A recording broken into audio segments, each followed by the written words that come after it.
Good morning everyone. For today, I'm going to report the superficial parotidectomy. For the demographic of data, our patient is Sir Ernie John Guerrero, 39 years old male, single, lives in Block 15, Lot 9, Phase 1, San Lorenzo, South Malitlit, Santa Rosa, Laguna. For the meeting diagnosis, right parotid mass to consider Warthin's tumor. For the past medical history is unremarkable, and for the chief complaint is first surgery intracurricular mass right. And for the surgery, proposed surgery is superficial parodictectomy right on the right side, and the final diagnosis is right parotidectomy mass to Warthin's tumor. So, what is superficial parotidectomy? It is a procedure to remove a tumor located to the superficial lobe of the parotid gland.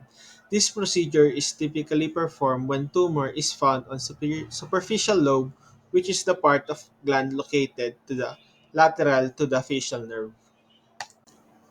What is done in the procedure? First is the surgical position. The patient is placed on supine position with left arm tucked to facilitate intraoperative. Next is the site of incision.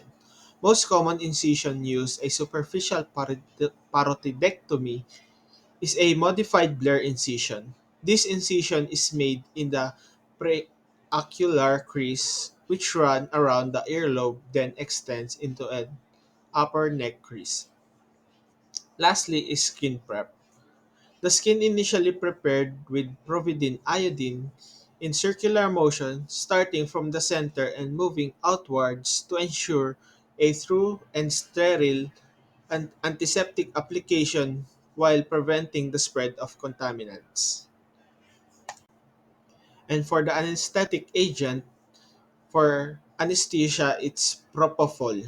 For propofol, is nursing responsibility is prescribed dosage administration, airway management, vital signs monitoring, sedation level, injection site, and monitoring patient consciousness.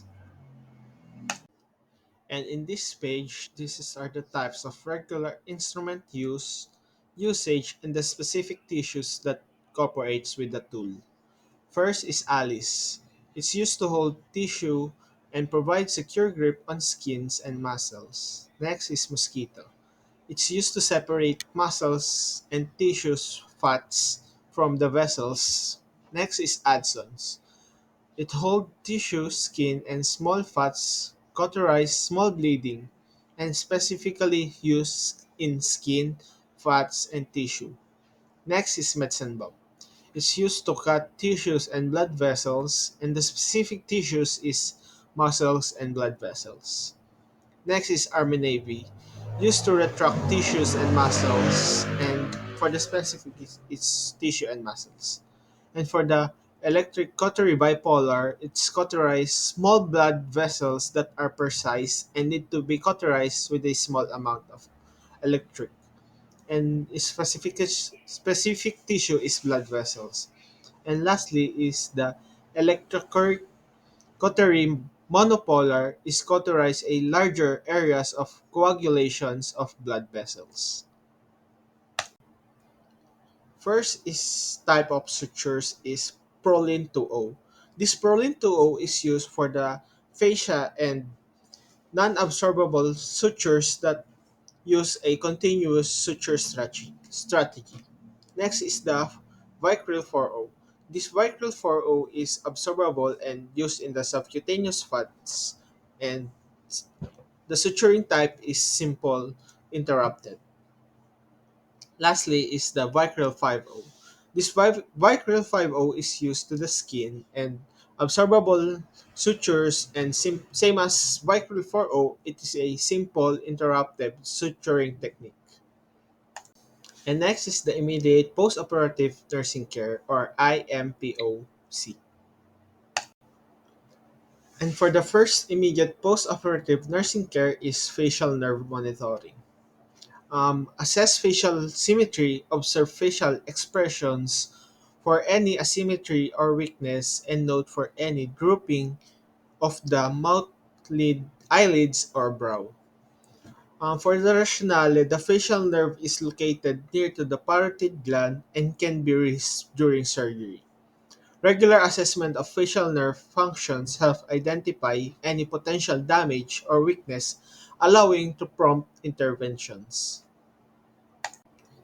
Next is airway management. The patient airway should be assessed regularly for the signs of obstructions such as stridor, dyspnea, or cyanosis. Maintain the head of the bed elevated to 30 degrees to promote drainage and reduce swelling. For the rationale, the surgical area is close to the airway and swelling after surgery can be obstructed the airway leading to the difficulty of breathing.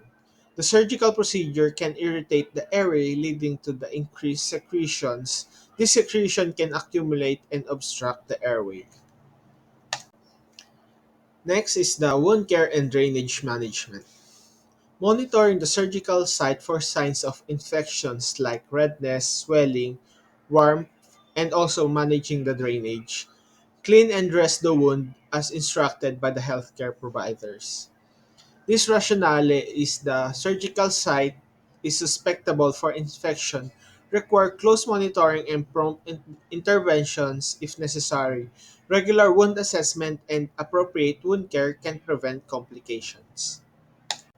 Next is pain management. Administer pain medication as prescribed. Monitor the patient's response to pain medications and consider non-pharmacological pain relief like ice packs or relaxation techniques. For the rationale, pain after surgery is expected and can significantly impact recovery and comfort and effectiveness. Pain management promote rest, reduce anxiety, and facilitate healing. Lastly is bleeding control. Monitor signs of bleeding like blood oozing from the incision site, sudden increase of drainage, and apply pressure if necessary if instructed by the healthcare professional, and prefer to administer blood if necessary. For the rationale, the parotid gland is rich in blood vessels, making bleeding a potential cause of complication. Close observations for signs of bleeding and promote interventions are crucial. And lastly, the post-anesthesia care unit. Health teaching. First is pain management. Pain management control is essential for comfort and recovery for the patients. Next is breathing exercises. Anesthesia can depress respiratory functions and surgical sites can make it difficult to breathe. Ambulations. Ambulation helps prevent clot and improve circulations and speed up the recovery process. Next is wound care. Proper wound care can help prevent infections and promote healing. Next is facial nerve function assessment. Early detection of any damage allows for timely interventions. Fluid intake. Hydration is crucial for healing to prevent dehydration. And lastly, diet. Balanced diet provides the nutrients for healing and faster recovery. And that's all for the superficial parotidectomy, and thank you for listening.